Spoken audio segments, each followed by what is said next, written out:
Good morning, good morning. Not financial advice, just for entertainment. After the murdering that took place of Nvidia today, it's just bloodbath. Some brave soul said, "All right, boys, I need a good weekend play. What's the move?" And someone threw out Kohl's. Me, because I'm always curious, thought, okay, I'll take a look. So Kohl's is coming up on March 12th, probably in the morning before the market opens. So it's the rest of the day today, and Monday will be all that you could really, all the time you have left to trade Kohl's. So the next thing that I did is I drew a chart on TradingView because I like to feel like I'm a big boy and use this. I'm terrible at drawing charts. Anyway, drew what I think is an ascending triangle, right? An ascending triangle, which is a bullish formation and anticipates an upside breakout. I'm only pointing this out for you to show that I'm not lying to you. This is what a bullish triangle, ascending triangle means. However, it's struggling, right? It's maybe double top. I didn't double top it. Like, okay, no, just one time. Um, so, and it's now riding the bottom of the trend line. Sometimes I'll go and I'll use a different resource just to confirm or whatever. It's called FinViz. It's free. You stick in the ticker symbol and it will draw a chart and give you some lines and whatever, give you some statistics, etc. Whatever.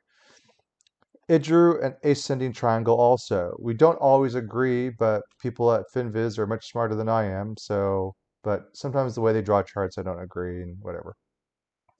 What is weird though is that it drew a much lower top than I did. I don't know what that means. But what they also did though is they drew maybe a tighter bottom also, maybe through not the wick so much. And what we have here, it's broken through the ascending triangle, which is bad, right? You don't want to see that happen. Because if it breaks through the ascending triangle at the bottom, you're now looking for different spot places for support. Maybe there's support here at 25, like 25 bucks or so. I don't know. Maybe here at 25, 35. Kind of around 25, there's some support, I guess, if it breaks through.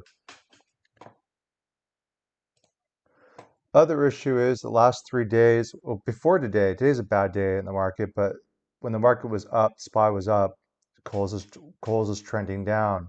That could be that traders are taking money out, chasing Nvidia, maybe something like that. But and obviously is being led by tech right now or semis. So, but it wasn't really going the way with the market the last couple of days. The big worry also is that on the March 12th, there's going to be CPI release. If it comes in cold, that could be encouraging.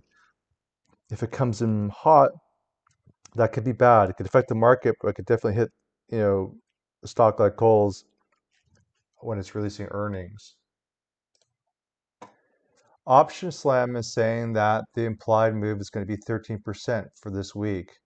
So around $26 right now, 13% of that, it's like $3, let's say. Okay, so it's saying that the options are saying it can move $3 in either direction. Now, the whisper number, which is what people are kind of speculating is going to be the earnings number for Kohl's, is around $1.32. Consensus by analysts is around $1.24. People are saying it's going to be higher. But just if it beats on earnings is one thing, because that's about past performance. It's going to be the guidance that will impact the stock, significantly. And I can't predict the guidance. Now, what does Kohl's sell? Kohl's sell, we don't have a Kohl's out here in California, I don't think. So it's like clothing, shoes, home, kitchen, bedding. So no food, nothing like that, but it's kind of like a Target, I guess, maybe, except Target's got food, etc. I bring up Target because Well, Target did well on its earnings, went above estimates, has forecast, talked about launching a new program, membership program, opened some new US stores. So it's on a growth trajectory. I don't know if Kohl's has the same capacity to grow like that. I don't know. I also don't know, 'cause I didn't read all this stuff. Like, so Christmas sales is one thing, but also did the food sales go up a lot here? Did that help a great deal? I know that, people were passing, like stores were passing through like their food prices and things like that. I think Kroger's did well recently. Hold on. So Kroger's had a big beat, had a good earnings release, guidance probably, and look how it rocketed. So Kroger's is food, right? Target and Walmart. Walmart also had good news. They also have food. I don't think Kohl's has food. So I don't know what I'm doing, right? But if I were to play it, it just seems negative news, right? It's breaking through the ascending triangle. It's not quite like a Target, quite not quite like a Walmart. CPI is going to be on Tuesday around the same time that earnings are going to be released. And with this big sell-off today and Nvidia taking a big dildo, it could be that maybe the market's a bit tired. So I don't know if we're going to have a positive reaction. I would be more inclined to think that it's going to drop than it will be to go up. So if I were to play it, I'd buy a put, but I don't.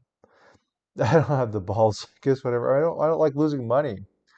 So this isn't something that I'd be sure about. But if I were to play it, I'd play a put. And if I wanted to be even more conservative, I would just buy uh, spread, right? I'd buy something like maybe a 25, 24, pay 32 cents, probably more like 35 cents because the bid asks are probably kind of wide. I hope for a 3-to-1 payoff. But I don't shop at Kohl's, so I don't have any insight into Kohl's. But but earnings plays are dangerous just in general. So you got to keep that in mind. Anyway, just for entertainment, not financial advice. Have a great weekend.